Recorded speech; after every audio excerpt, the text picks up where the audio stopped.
नमस्कार विद्यार्थी मित्रांनो, या व्हिडिओमध्ये आपण विद्युत वाहके आणि अवाहके त्यालाच आपण इंग्लिशमध्ये म्हणतो कंडक्टर्स अँड इन्सुलेटर्स. ठीक आहे. तर सगळ्यात पहिल्यांदा ह्या ठिकाणी आपण विद्युत वाहके म्हणजे काय आणि अवाहके म्हणजे काय त्यालाच आपण इंग्लिशमध्ये काय म्हणतो कंडक्टर्स म्हणजे काय, इन्सुलेटर्स म्हणजे काय. ठीक आहे. हे सगळं आपण डिटेल्समध्ये या व्हिडिओमध्ये बघणार आहोत. ठीक आहे. तर ह्या ठिकाणी तुम्हाला पूर्ण जे कंडक्टर्सचे कोणकोणते एक्झाम्पल्स आहेत, आपण कंडक्टर कशाला म्हणतो, ठीक आहे, कोणकोणत्या मटेरियलचे आपण कंडक्टर यूज करतो, इन्सुलेटर्स म्हणजे काय, त्याचे डेफिनेशन काय, इन्सुलेटरच्या प्रॉपर्टीज म्हणजे त्याचे गुणधर्म काय असतात, त्याचे एक्झाम्पल्स कोणकोणते आहेत, कोणते इन्सुलेटर आपण कुठे यूज करतो, हे सगळं या व्हिडिओमध्ये आपण डिटेलमध्ये बघणार आहोत. एक न एक गोष्ट ह्या ठिकाणी मी तुम्हाला समजून सांगणार आहे. फक्त विद्यार्थी मित्रांनो, हा व्हिडिओ तुम्ही पूर्ण बघा, लास्टपर्यंत बघा, खूप महत्त्वाचा आहे. ह्या ठिकाणी MCQ आहेत, सोबत त्याचं एक्सप्लेनेशन पण आहे. ठीक आहे. पूर्ण तुम्हाला डिटेलमध्ये लेक्चर ह्या ठिकाणी जर बघितला तर तुम्हाला व्यवस्थित समजून जाईल. तुम्ही कुठलीही जरी एक्झाम देत असाल, ठीक आहे, महापारेषण 2023 ही भरती देत असाल, किंवा औद्योगिक विकास महामंडळाचा पेपर देत असाल, किंवा तुम्ही जिल्हा परिषदचा पेपर देत असाल, तर ह्या सगळ्या परीक्षेसाठी अत्यंत महत्त्वाचा हा टॉपिक आहे. ठीक आहे. तर कंडक्टर म्हणजे काय, कंडक्टर म्हणजे आपण त्याला काय म्हणतो, वाहक म्हणतो. म्हणजे ज्या पदार्थामधून जास्त इलेक्ट्रिक करंट फ्लो होतो, ठीक आहे, त्याला आपण कंडक्टर म्हणतो. म्हणजे एखादा मटेरियल आहे, ठीक आहे, एखादा समजा फॉर एक्झाम्पल ह्या ठिकाणी तांबे आहे, ॲल्युमिनियम आहे, सिल्वर आहे, गोल्ड आहे, ठीक आहे, ह्याच्यामधनं जास्त करंट फ्लो होऊ शकते, म्हणून याला काय म्हणतो आपण कंडक्टर्स म्हणतो. आणि कंडक्टरचा हा रेजिस्टन्स कधीही कमी असतो. ठीक आहे. रेजिस्टन्स म्हणजे काय, opposition to the flow of current, म्हणजे करंटला अपोज करणारा. ठीक आहे. रेजिस्टन्स म्हणजे काय, करंटला अपोज करणारा. कोणत्याही कंडक्टर, गुड कंडक्टरचा हा रेजिस्टन्स कमी असतो. ठीक आहे. आणि त्याचा कंडक्टन्स हा जास्त असतो. त्याच्यानंतर इन्सुलेटर म्हणजे काय, आता तुम्हाला जर इन्सुलेटरची आपल्याला व्याख्या जर सांगायची झाली तर आपल्याला काय व्याख्या सांगता येते ह्या ठिकाणी. इन्सुलेटर्स म्हणजे ज्या पदार्थाचा विरोध उच्च असतो, ठीक आहे, तर त्याला काय म्हणू शकतो आपण, ह्या ठिकाणी इन्सुलेटर म्हणू शकतो. बघा, इन्सुलेटर म्हणजे त्याचा रेजिस्टन्स खूप जास्त असतो, त्याच्यामधनं करंट फ्लो होत नाही, त्याच्यामधनं करंट पास होत नाही. ठीक आहे. करंट त्याच्यामधून आपल्याला वाहून नेता येत नाही, मग तशाला काय म्हणतो आपण, इन्सुलेटर्स म्हणतो. ठीक आहे. आता इन्सुलेटरचे एक्झाम्पल्स काय आहेत, लाकूड आहे, रबर आहे, चिनी माती आहे, PVC आहे. तुम्हाला असे असंख्य एक्झाम्पल्स इन्सुलेटरचे सांगता येतात. ठीक आहे. कंडक्टरचे सुद्धा तुम्हाला असंख्य एक्झाम्पल्स सांगता येतात. तर आता सगळ्यात पहिल्यांदा ह्या ठिकाणी आपण जो कंडक्टर आहे त्याचे गुणधर्म काय असायला पाहिजे. ठीक आहे. कंडक्टर जो आहे त्याच्या प्रॉपर्टीज बघा, आपण विद्यार्थी म्हणून आपले गुणधर्म काय असायला पाहिजे, आपण जास्त अभ्यास करायला पाहिजे, जास्त आपला वेळ अभ्यासाला द्यायला पाहिजे. ठीक आहे. आणि चांगला आपल्याला कमीत कमी वेळेमध्ये चांगला जॉब मिळवता यायला पाहिजे, हे विद्यार्थ्याचे गुणधर्म. तसंच कंडक्टरचे गुणधर्म काय असायला पाहिजे, ठीक आहे, त्याची जास्तीत जास्त वाहकता असायला पाहिजे, म्हणजे जास्तीत जास्त त्याचा कंडक्टन्स असायला पाहिजे, जास्तीत जास्त त्याच्यामधनं करंट फ्लो व्हायला पाहिजे, आणि कमीत कमी त्याचा काय पाहिजे, विरोध पाहिजे. ठीक आहे. म्हणजे कमीत कमी त्याचा हा काय पाहिजे, रेजिस्टन्स हा कमीत कमी पाहिजे. ठीक आहे. तर हे झाले कशाचे, या ठिकाणी कंडक्टर्सचे हे झाले या ठिकाणी कशाचे, कंडक्टर्सचे गुणधर्म. ठीक आहे. त्याच्यानंतर तुम्हाला हा जो कंडक्टर आहे हा लवचिक असायला पाहिजे. ठीक आहे. आणि जो कंडक्टर आहे त्याच्या बारीक बारीक तारा काढता यायला पाहिजे. बघा, तांबे जे आहे ते जर तुम्ही घरामध्ये जर वायर बघितला असाल तर त्याच्यामध्ये त्या तांब्याच्या वायरमध्ये म्हणजे कॉपरच्या वायरमध्ये नंबर ऑफ स्ट्रँड्स असतात, खूप बारीक बारीक तारा काढलेले असतात.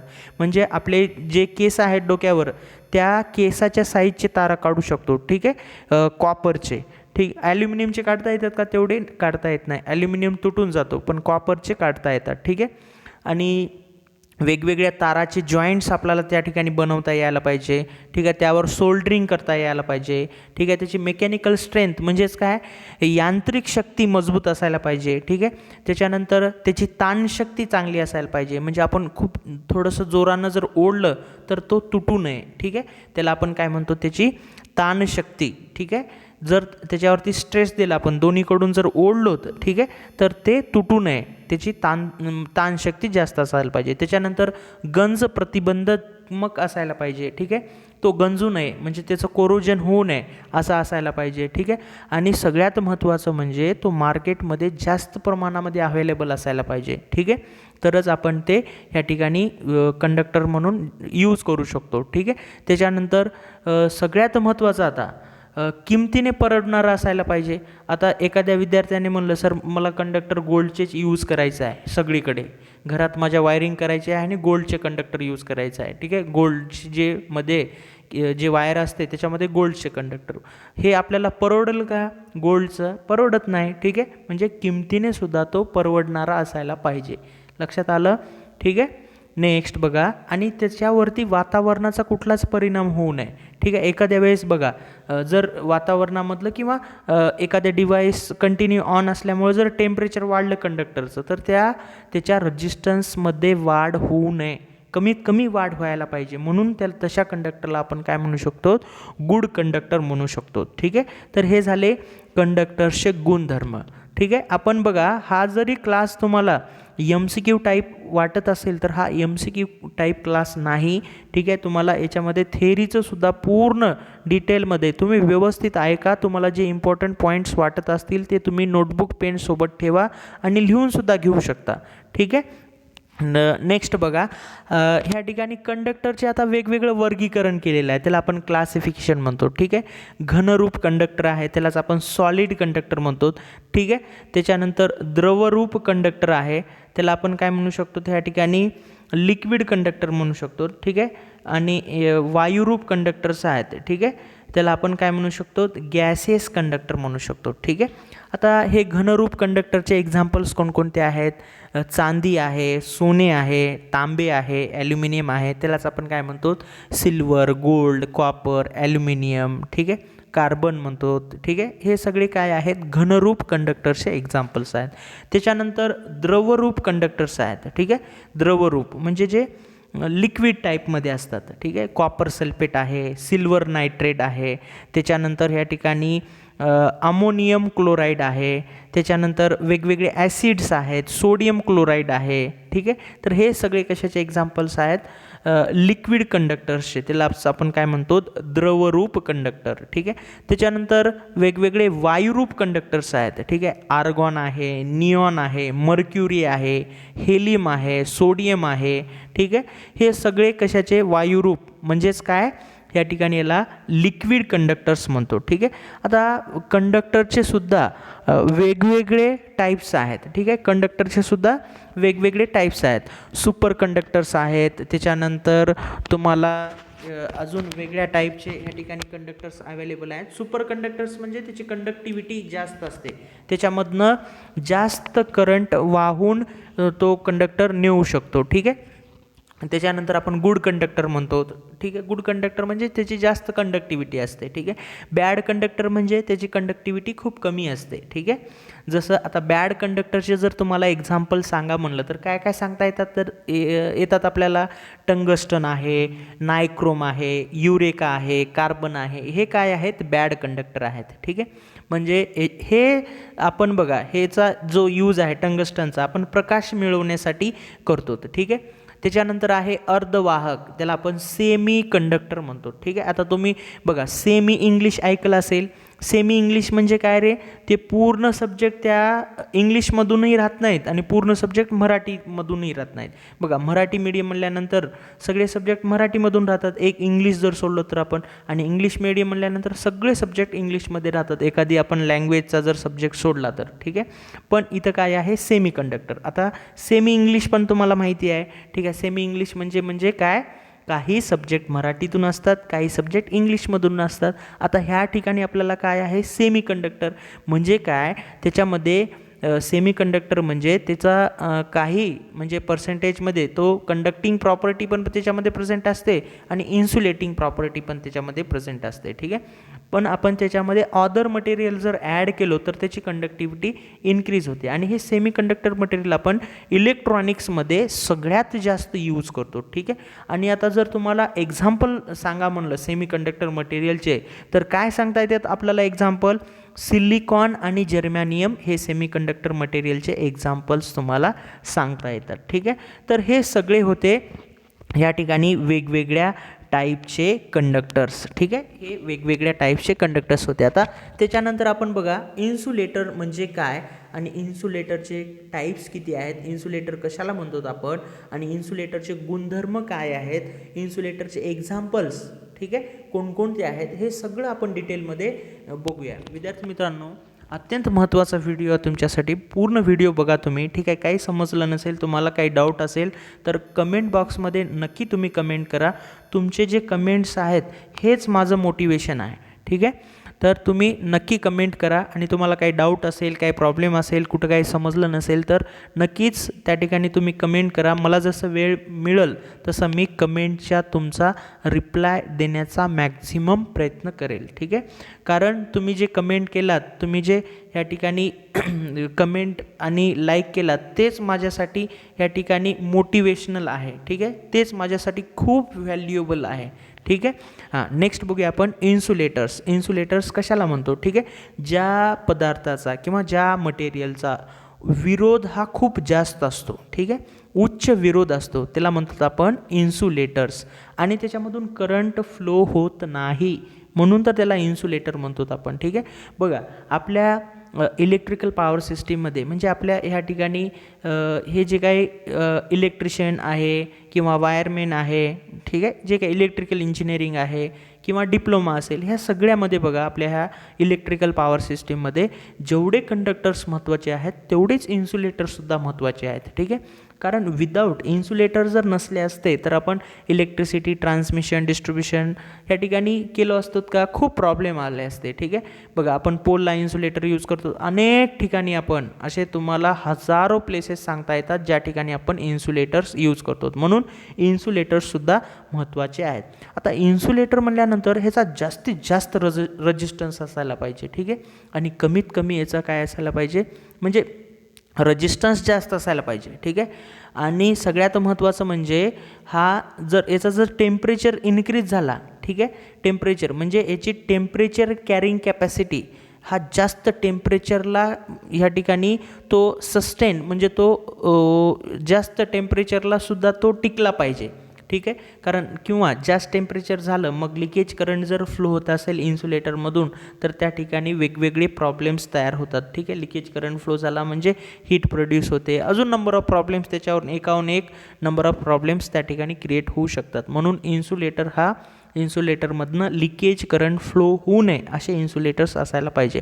आता एक्झाम्पल जर तुम्हाला सांगा म्हणलं इन्सुलेटरचे कोणकोणते एक्झाम्पल सांगता येतात, मग लाकूड आहे, रबर आहे, पेपर आहे, PVC आहे, सिरॅमिक आहे, मायका आहे, ठीक आहे. हे सगळे इन्सुलेटरचे एक्झाम्पल्स आहेत, ठीक आहे. इन्सुलेटर्सलाच मित्रांनो आपण डायइलेक्ट्रिक मटेरियलसुद्धा म्हणतो, ठीक आहे. आता तुम्हाला क्वेश्चन पडला असेल सर हे डायइलेक्ट्रिक म्हणजे काय आहे. डायइलेक्ट्रिक आपण कॅपॅसिटरमध्ये यूज करतो, ठीक आहे. बघा डायइलेक्ट्रिक मटेरियल आपण कॅपॅसिटरमध्ये यूज करतो. जर समजा air as a dielectric material कॅपॅसिटरमध्ये आपण यूज केलं तर तो कोणता कॅपॅसिटर होतो, एअर कॅपॅसिटर होतो. सिरॅमिक जर आपण डायइलेक्ट्रिक मटेरियल कॅपॅसिटरमध्ये यूज केलं तर त्या कॅपॅसिटरचं नाव काय होते, सिरॅमिक कॅपॅसिटर, ठीक आहे. मायका त्यालाच आपण मिका म्हणा किंवा मायका म्हणा, ठीक आहे, वन अँड सेम, दोन्ही सेम आहेत. ते डायइलेक्ट्रिक मटेरियल म्हणून जर यूज केलं तर तो काय होतो, मायका कॅपॅसिटर होतो, ठीक आहे. तर हे सगळं ह्या ठिकाणी हे इन्सुलेटरमध्ये येते, ठीक आहे. तर आता इन्सुलेटरचे गुणधर्म म्हणजे इन्सुलेटरच्या प्रॉपर्टीज काय काय असायला पाहिजे, ठीक आहे. बघा इन्सुलेटरचा इन्सुलेशन रेजिस्टन्स जे म्हणतो आपण जास्तीत जास्त असला पाहिजे. त्याच्यानंतर इन्सुलेटरची डायइलेक्ट्रिक स्ट्रेंथसुद्धा कशी असायला पाहिजे, जास्तीत जास्त असायला पाहिजे, ठीक आहे. तो आर्द्रता शोषून घेणारा नसावा, म्हणजे जे बघा मॉइश्चर वगैरे आहे एन्व्हायरमेंटमध्ये, ठीक आहे, ओलावा वगैरे असते खाली बघा, समजा आपण अंडरग्राऊंड केबल टाकलो होतं, ठीक आहे, अंडरग्राऊंड केबलवरती आपण इन्सुलेशन यूज करतो, ठीक आहे. जर इन्सुलेशन ते जमिनीमधलं जे मॉइश्चर आहे, वॉटर आहे, ठीक आहे, ते जर ऑब्झर्व करत असेल, मग तो केबल जास्त दिवस टिकेल का, जास्त दिवस ते आपल्याला वापरता येईल का, नाही. कारण त्याच्यामध्ये ते जर इन्सुलेशन मॉइश्चर या ठिकाणी वॉटर शोषून घेत असेल तर त्या ठिकाणी नंबर ऑफ प्रॉब्लेम्स क्रिएट होतात, ठीक आहे. आपल्याला आउटपुट व्यवस्थित मिळत नाही आणि त्या केबलची पूर्ण लाईफ कमी होऊन जाते, ठीक आहे. तर हे कशाचं असू नये, इन्सुलेटर हा आर्द्रता शोषून घेणारा नसावा. लक्षात आलं. हां, नेक्स्ट बघा, तापमानात फरक पडल्यास त्याच्या विरोधामध्ये होणारा बदल हा कमीत कमी असला पाहिजे, ठीक आहे. जर समजा तापमान म्हणजेच काय, टेम्परेचर जर चेंज झालं, ठीक आहे, तर त्याचा रेजिस्टन्समध्ये हे कमीत कमी चेंजेस व्हायला पाहिजे, ठीक आहे. जास्तीत जास्त जर चेंज झालं तर तो इन्सुलेटर ची लाईफ कमी होऊन जाते, ठीक आहे. आणि जे इन्सुलेटर आहे ते जास्तीत जास्त तापमान सहन करायला पाहिजे, ठीक आहे, तरच आपण त्याला गुड इन्सुलेटर म्हणू शकतो, ठीक आहे.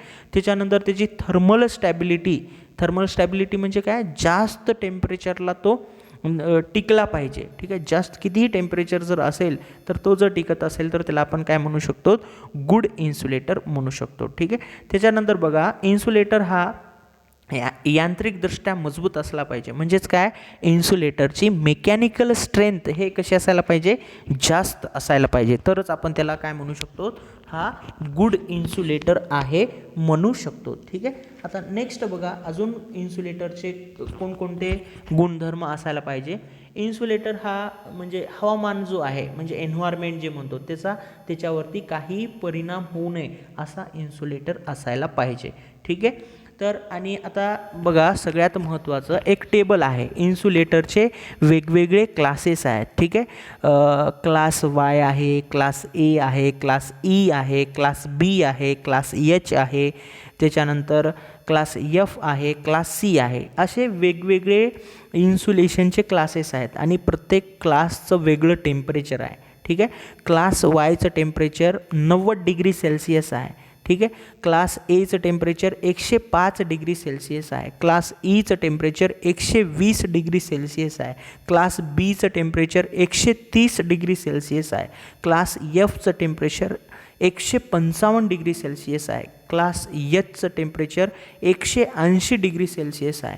क्लास सीचं टेम्परेचर अबो म्हणजे 180 डिग्री सेल्सिअसच्या वर, ठीक आहे. याच्यासाठी बघा वेगवेगळे इन्सुलेटिंग मटेरियल्स आहेत, वेगवेगळे कॉटन आहे, सिल्क आहे, इम्प्रिग्नेटेड पेपर आहे, कागद आहे, लाकूड आहे, रबर आहे, ठीक आहे. असे वेगवेगळे तुम्हाला PVC आहे, ग्लास आहे, फायबर ग्लास आहे, एस्बेस्टॉस आहे, बिटुमेन आहे, अब्रक आहे, ठीक आहे, चिनी माती आहे, ठीक आहे. असे वेगवेगळे तुम्हाला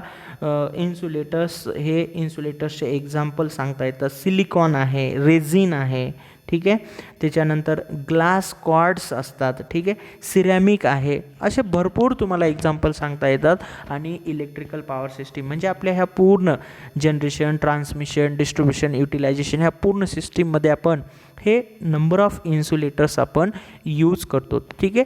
तर हे होतं बेसिक इंट्रोडक्शन, ठीक आहे. बेसिक इंट्रोडक्शन होतं कशाचं, कंडक्टर्स आणि इन्सुलेटर्सचं, ठीक आहे, कंडक्टर्स आणि इन्सुलेटर्स. आता बघा, जे आपण आत्तापर्यंत डिस्कस केलेलं आहे, आता क्वेश्चन बघूया आपण, ठीक आहे. हा क्लास मी तुम्हाला म्हणतोय ना, मी जरी या ठिकाणी कमी MCQ घेत असेल तरीसुद्धा की नाही, तुम्ही जर व्यवस्थित पूर्ण हेच इतकंच जर स्टडी केलात, ठीक आहे, माझा एक MCQ म्हणजे 4 क्वेश्चनच्या बरोबर असते, ठीक आहे. जर अजून तुम्हाला मी त्याचं पूर्ण बॅकग्राऊंड, ठीक आहे, का म्हणतो आपण त्याला, हे पूर्ण मॅक्सिमम तुम्हाला समजून सांगण्याचा प्रयत्न करतो, ठीक आहे. तर फक्त तुम्ही पूर्ण व्हिडिओ बघा आणि व्यवस्थित अभ्यास करा, 100% तुमचं सिलेक्शन होणार आहे, ठीक आहे. हां, बघा, फर्स्ट क्वेश्चन बघूया आपण. खालीलपैकी कंडक्टरचा एक्झाम्पल कोणता आहे, ठीक आहे. बघा, खालील कंडक्टरचा एक्झाम्पल विचारलं आहे आपल्याला. तांबे, पेपर, चिनी माती, मिका, ठीक आहे. बघा, पेपर, चिनी माती, मिका हे कशाचे एक्झाम्पल्स आहेत, इन्सुलेटरचे एक्झाम्पल्स आहेत. आपल्याला कंडक्टर विचारलं आहे म्हणजे कोणता आहे मग, तांबे. म्हणून क्वेश्चन नंबर 1चं ऑप्शन ए हे करेक्ट आन्सर आहे, ठीक आहे. नेक्स्ट बघा, क्वेश्चन नंबर 2.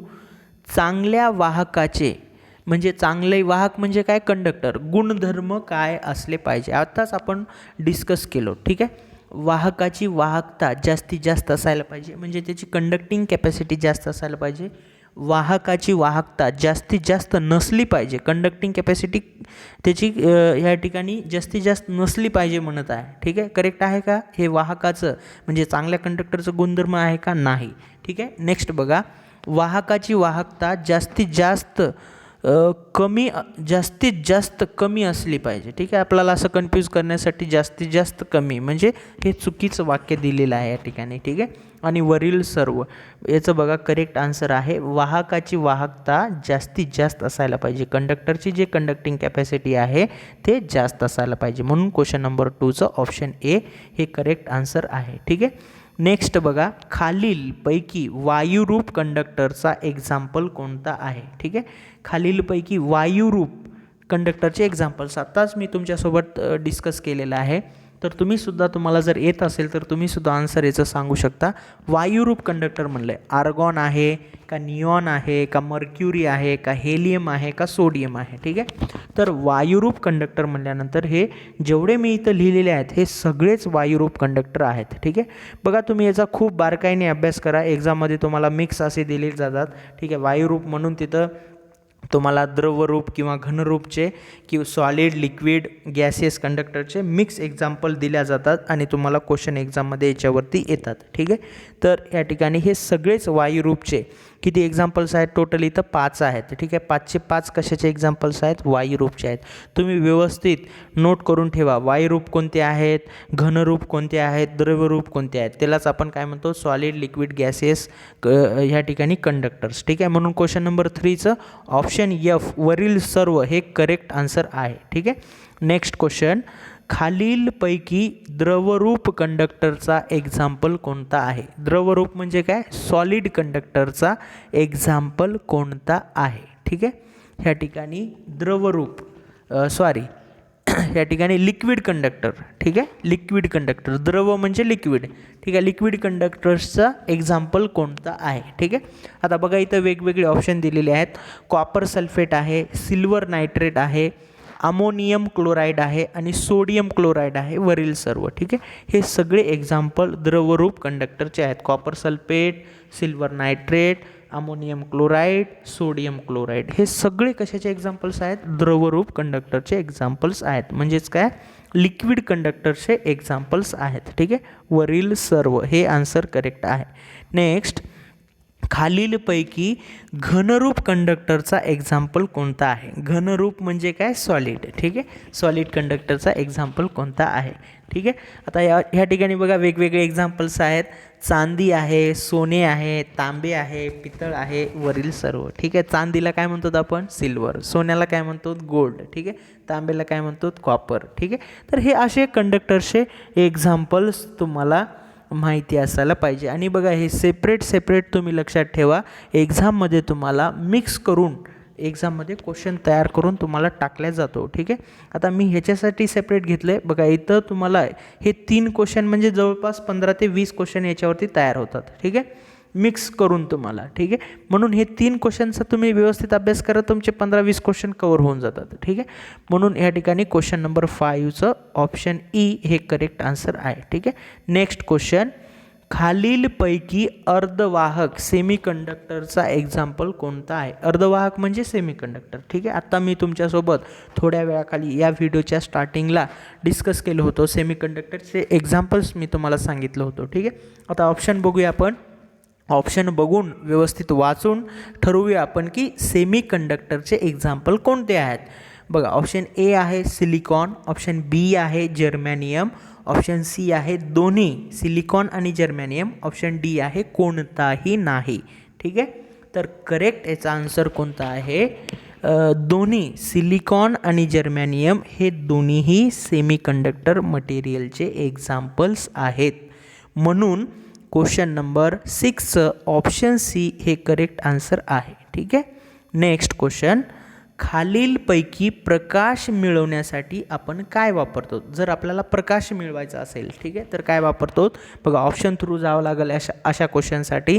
ऑप्शन ए आहे सिलिकॉन. सिलिकॉनचा वापर करून आपल्याला प्रकाश मिळवता येते का? नाही. ठीक आहे. त्याच्यानंतर ऑप्शन बी आहे जर्मोनियम. ठीक आहे, जर्मॅनियमचा वापर करून आपल्याला प्रकाश मिळवता येते का? नाही. ठीक आहे. टंगस्टनचा वापर करून आपल्याला प्रकाश मिळवता येते. बघा पहिले इनकॅन्डेन्सेंट लॅम्प होते टंगस्टनचे, येलो कलरचे लॅम्प. ठीक आहे, ते खूप जास्त इलेक्ट्रिसिटी कन्झ्युम करत होते. ठीक आहे, त्याची कॉस्ट खूप कमी होती, 10-20 रुपयाला तुम्हाला मार्केटमध्ये मिळत होता. ठीक आहे, आणि येलो कलरचा तो दिसत होता. आता बऱ्याच जणांना ते आठवत असेल. ठीक आहे, तर हे या बल्बनी खूप जास्त इलेक्ट्रिसिटी कंझ्युम होत होती, आणि जास्त इलेक्ट्रिसिटी कंझ्युम झालं म्हणजे जास्त एनर्जी बिल येत होतं. ठीक आहे, जास्त युनिट जळत होते, जास्त बिल येत होतं. ठीक आहे, ते परवडत नव्हतं. ठीक आहे, आणि त्याच्यानंतर आपल्याला जास्त इलेक्ट्रिसिटीसुद्धा जनरेट करावं लागते, कारण लोड वाढल्यानंतर. म्हणून आपण काय केलं, त्याच्यामध्ये या ठिकाणी बल्ब जे आता सध्या बघा CFL बल्ब आले त्याच्यानंतर. ठीक आहे, आत्ता सध्यात जास्त मार्केटमध्ये कोणते बल्ब यूज करतात? LED बल्ब यूज करतात. ठीक आहे, हे टंगस्टन वगैरे ते पहिलं जुन्या बल्बमध्ये यूज करत होते. ठीक आहे, त्याच्यानंतर CFL बल्ब आले, त्याच्यानंतर सध्या आता LED सगळ्यात जास्त यूज करतो. का यूज करतो? कारण त्याचं एनर्जी कन्झम्पशन कमी आहे, त्याच्यानंतर लाँग लाईफ आहे, कॉस्ट थोडीशी जास्त आहे, पण लाँग लाईफ भरपूर ॲडव्हान्टेजेस आहेत. हीट होत नाही. ठीक आहे, व्यवस्थित त्या ठिकाणी बल्बचा जो प्रकाश आहे तो व्यवस्थित डोळ्यावरती आपल्या त्याचा इफेक्ट होत नाही. तर हे सगळ्या गोष्टी असल्यामुळं आपण LED बल्ब सगळ्यात जास्त यूज करतो. म्हणून ह्या ठिकाणी क्वेश्चन नंबर 7चं ऑप्शन सी हे करेक्ट आन्सर आहे, टंगस्टन. ठीक आहे, नेक्स्ट बघा, टंगस्टनचा वितळण, ठीक आहे, बिंदू किती असतो? वितळण झालं आहे तिथं ळ करा.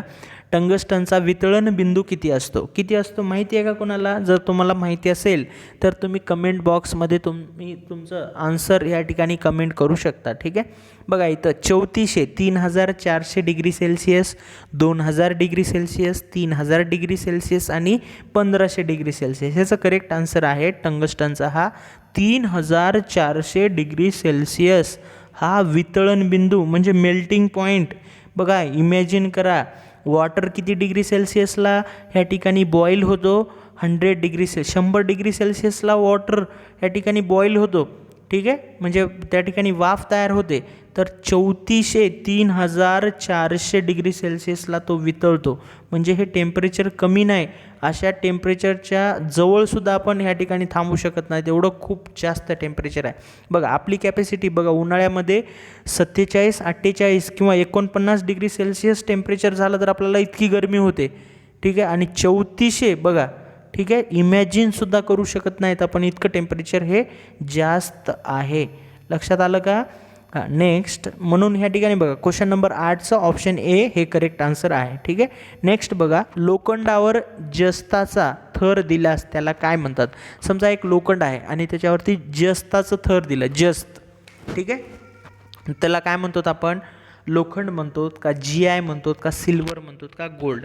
त्याला आपण GI म्हणतो, गॅल्वनाइज्ड आयरन.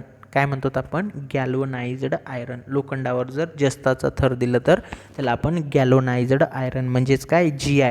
तुम्हाला फुल फॉर्म माहीत नसेल तर तुम्ही लिहून घेऊ शकता, GI म्हणजे गॅल्वनाइज्ड आयरन. ठीक आहे, क्वेश्चन नंबर 9चं ऑप्शन बी हे करेक्ट आन्सर आहे. ठीक आहे, नेक्स्ट बघा, नायक्रोममध्ये कोणकोणते धातू मिक्स असतात? नायक्रोममध्ये ऑप्शन दिलेले आहेत, निकेल 75%, क्रोमियम 20%, लोखंड 3%. ऑप्शन डी आहे बघा, निकेल 75%, क्रोमियम 20%, लोखंड 3% आणि मॅग्नीज जो आहे तो 2%. तर ह्याचं करेक्ट उत्तर आहे नायक्रोममध्ये हे निकेल 75% असते, त्याच्यानंतर क्रोमियम 20% असते, लोखंड 3% असते आणि मॅग्नीज 2% असते. म्हणून क्वेश्चन नंबर 10चं ऑप्शन डी हे करेक्ट आन्सर आहे. ठीक आहे, त्याच्यानंतर बघा, मॅग्नीनमध्ये कोणकोणते धातू मिक्स असतात? मॅग्नीनमध्ये ऑप्शन दिलेले आहे, कॉपर 85%, त्याच्यानंतर मॅग्नीन 13%, निकेल 2%, कॉपर 85%, मॅग्नीन 13%, निकेल 2%. ह्याचं सुद्धा करेक्ट आन्सर हे ऑप्शन डी आहे. कॉपर याच्यामध्ये 85% असते, मॅग्नीन 13% असते आणि निकेल 2% असते. ठीक आहे, त्याला काय म्हणतो आपण? हां काय म्हणतो, मॅग्नीन म्हणतो. ठीक आहे. तर नेक्स्ट, युरेकामध्ये कोणकोणते धातू मिक्स असतात. ठीक आहे. युरेकामध्ये कोणकोणते धातू मिक्स असतात. ठीक आहे. तर ह्या ठिकाणी युरेकामध्ये कॉपर 60% आणि निकेल 40% असते. ठीक आहे.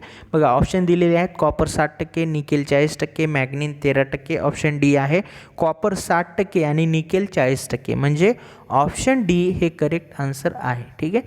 क्वेश्चन नंबर 12चा ऑप्शन डी हे करेक्ट आन्सर आहे. नेक्स्ट, तापमान वाढले असता कशाचा रेजिस्टन्स कमी होतो. ठीक आहे. बघा तापमान जरी वाढलं तर रेजिस्टन्स कमी होऊ नये. ठीक आहे. कार्बनचा होतो का, सिल्वरचा होतो का, कॉपरचा होतो का, ॲल्युमिनियमचा. तर कार्बन हे निगेटिव्ह टेम्परेचर कोएफिशियंट आहे. ठीक आहे. तापमान वाढले की त्याचं रेजिस्टन्स कमी होते आणि तापमान कमी झाले की रेजिस्टन्स वाढते. ठीक आहे. एक उलट आहे ते, म्हणून कार्बन आहे. क्वेश्चन नंबर 13चं करेक्ट आन्सर कार्बन आहे. ठीक आहे. त्याच्यानंतर बघा क्लास एफ इन्सुलेटरचा मॅक्झिमम तापमान किती असतो. मी तुम्हाला सुरुवातीला व्हिडिओच्या स्टार्टिंगला पूर्ण इन्सुलेशनचे जे 7 क्लासेस आहेत आणि त्याचं वेगवेगळं टेम्परेचर आहे आणि त्याचे वेगवेगळे एक्झाम्पल्स आहेत, हे तुम्हाला व्हिडिओच्या स्टार्टिंगलाच मी सांगितलेलं आहे, तुमच्यासोबत डिस्कस केलेलं आहे. इथं कोणतं आलेलं आहे, क्लास एफ आलेलं आहे. क्लास एफचं 155 डिग्री सेल्सिअस टेम्परेचर असते. किती असते, 155 डिग्री सेल्सिअस. ठीक आहे. नेक्स्ट, तुम्ही मला कमेंट बॉक्समध्ये सांगा. ठीक आहे. जे विद्यार्थी हा व्हिडिओ बघत आहेत, तुम्ही मला कमेंट बॉक्समध्ये सांगा क्लास बीचं टेम्परेचर किती असते. क्लास बी. ठीक आहे. क्लास बी टाईप इन्सुलेशनचं टेम्परेचर किती असते आणि त्याच्यासाठी आपण इन्सुलेटर्स कोणकोणते यूज करतो हे कमेंट बॉक्समध्ये मला कमेंट करून तुम्ही सांगा. ठीक आहे. Next question number 15, class C इन्सुलेटर्सचा मॅक्झिमम तापमान किती असतो. ठीक आहे. क्लास सी इन्सुलेटरचा मॅक्झिमम तापमान असतो 180 डिग्री सेल्सिअसच्या वर. ठीक आहे. आणि हा सगळ्यात हाय लेवलचा हाय टेम्परेचर इन्सुलेशन आहे. ठीक आहे. म्हणून या ठिकाणी क्वेश्चन नंबर 15चं ऑप्शन ए हे करेक्ट आन्सर आहे. ठीक आहे. 120 नसते, 150 नसते, 120 पुन्हा डबल ऑप्शनमध्ये झालेलं आहे इथं. ठीक आहे. चुकून झालेलं आहे. तर या ठिकाणी 180च्या वर क्लास सी इन्सुलेशनचं टेम्परेचर असते. ठीक आहे.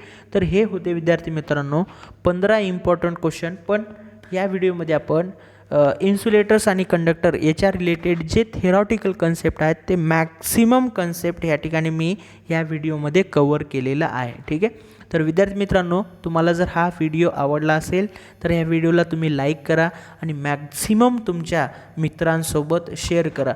तुम्ही जितकं, तुम्हाला फक्त एकच काम आहे, तुम्ही व्हिडिओ बघितला, तुम्हाला व्यवस्थित समजत असेल तर तुमच्या मित्रांना शेअर करा. हेच माझ्यासाठी मोटिवेशन आहे. तुम्ही जेवढं सपोर्ट कराल जास्त, ठीक आहे, तेवढं मी तुम्हाला जास्त मटेरियल एक्झामसाठी अवेलेबल करून देणार आहे. ठीक आहे. यूट्यूबच्या माध्यमातून.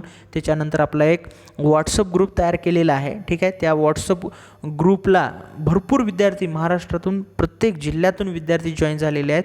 तिथं तुम्हाला हे PDFs म्हणा किंवा काही इम्पॉर्टंट नोट्स म्हणा, ठीक आहे, इथून भरपूर मटेरियल मी तुम्हाला त्या ग्रुपमध्ये अवेलेबल करून देणार आहे. तुम्हालाही तो ग्रुप जॉईन करायचा असेल तर तुमच्या मोबाईलच्या स्क्रीनवरती माझा नंबर दिसत असेल, तुमचं नाव आणि तुमचा जिल्हा पाठवा. ठीक आहे. तर तुम्हाला हे त्या ग्रुपमध्ये मी तुम्हाला ॲड करेल आणि तिथं तुम्हाला ह्या नोट्स, या PDF वगैरे, ठीक आहे, तिथं तुम्हाला मिळून जातील. तर विद्यार्थी मित्रांनो, तुम्ही या यूट्यूब चॅनलला जर सबस्क्राईब केलं नसेल तर लगेच सबस्क्राईब करून घ्या आणि कमीत कमी प्रत्येक जणांनी, जो व्हिडिओ हा बघतोय त्याने प्रत्येक जणांनी कमीत कमी तुमच्या 10 मित्रांना या व्हिडिओची लिंक शेअर करा. धन्यवाद मित्रांनो. पुन्हा भेटूया आपण नेक्स्ट व्हिडिओमध्ये. थँक्यू.